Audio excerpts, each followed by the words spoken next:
Geek Out! Pinky's up, time for another Geek Out Book Club. I'm Sam. I'm Chris. I'm Jake. And we've all read the first issue of Loose Ends by Jason Latour, Chris Brunner, and Rico Renzi.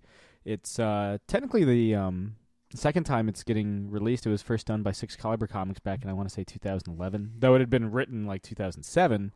But now it's getting re-released and completed through Image Comics, starting the first issue debuts on Wednesday, January 25th, in comic book shops everywhere and on Comixology. Gentlemen, what did you think of it? I'll go first. It's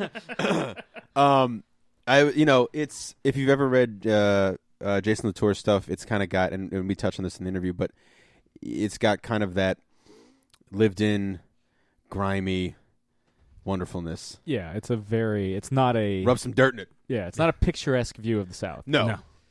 But, and I mean, Steve Smith. Steve, yeah.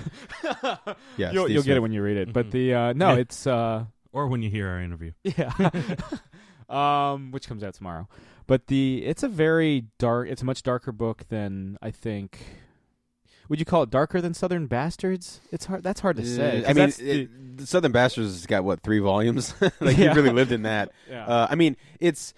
And again, we keep saying he talks in the interview, but he does have, kind of like its sister type. It's a spiritual sequel, or in this case, predecessor. Yeah, to it, and So if you love Southern Bastards, and based on the response, a lot of you guys do. I think it's gonna do just fine. You know what I mean? It's gonna be fantastic. And one of my favorite things is at the end of the issue, he has a note writing about the 10-year, it's been 10 years and what it's like and what, his success since and where his mind's at now. And I really like that after reading the book, and especially talking to him too. Yeah. I feel like reading it, you could kind of feel the heart that he was putting into it, because there's just, it's so dense. Now, granted, I don't have a lot of experience with Jason Latour's other stuff, so I don't know how it compares to everything else that he's written.